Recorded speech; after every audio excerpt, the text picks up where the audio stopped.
Come to me, all you who are labor and are heavy laden, and I will give you rest. Take my yoke upon you and learn from me, for I am gentle and lowly in heart, and you will find rest for your souls. For my yoke is easy and my burden is light. Matthew, the 11th chapter, 28th through the 30th verse. Those words were spoken by Jesus when he was here on earth, and it is the same words that he speaks to us today. Now, let's say that this comes to you as an invitation. And when you get an invitation, you want to know more about the event or more about the person who sent the invitation, so you will know how you are to respond. Today, I'm going to continue with the rest of Psalms, verse 1.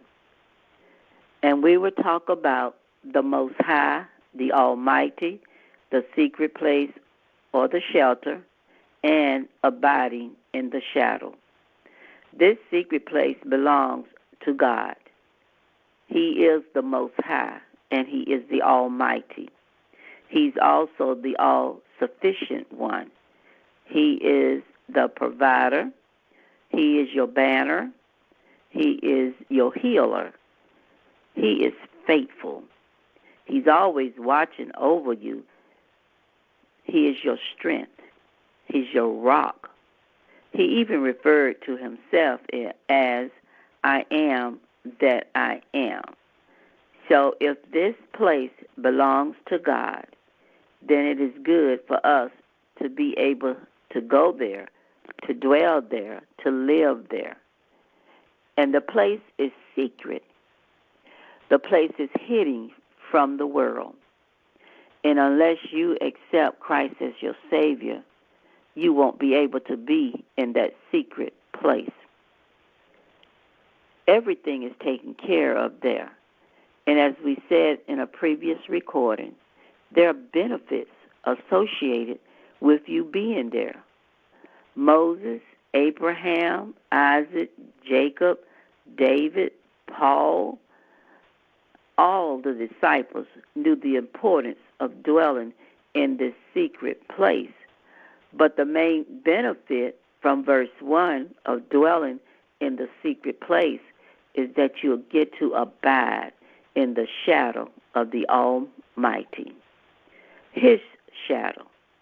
If you are walking with me in my shadow, you're going to have to move when I move. If I turn to the right, you're going to have to turn, because the shadow is not extended but so far away from me. So you need to keep up with me to stay in my shadow. It is the same way with God. You need to be so close to him that you can live and abide in his shadow. You get in the shadow because you dwell in the secret place, his place. And in his shadow, there is no turning. That is the difference from my shadow and from God's shadow. There is no variation. He is the same yesterday, today, and tomorrow. There is no changing with him. His word is perfect. He is perfect. So he does not need to change. He's the creator and the sustainer. No variation. No rising up or sitting down. No running. No jumping. He is constant. He is always there with us. So it is great to abide in his shadow. John 15, 5th verse says, I am the vine. You are the branches. He who abides in me and I in him bears much fruit. For without me, you can do nothing. Jesus lets us know that without him, we can't abide. Without him, we can't maintain or retain our closeness with God, because we have to come to God through his Son, Jesus Christ. We have to abide in his shadow. I could give you a list of instructions, but you really don't need another list to practice for a few days and then forget it.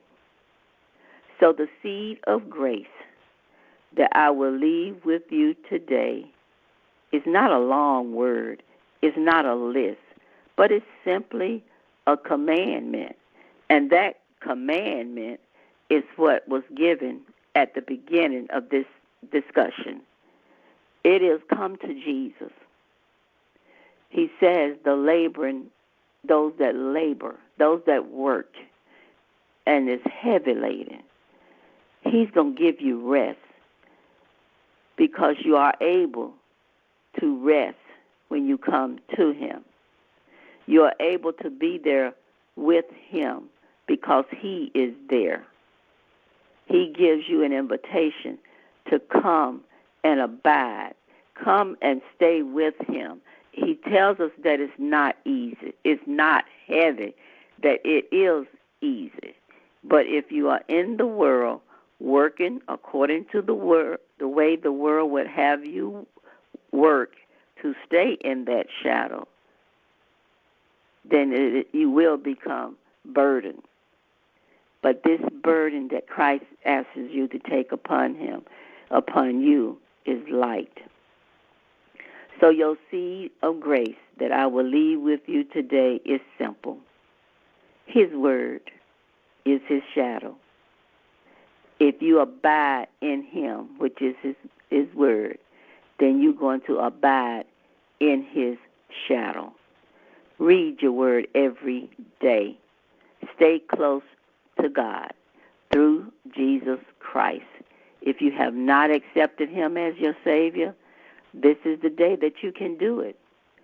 He doesn't turn anybody away from him. There's no turning. He is the same.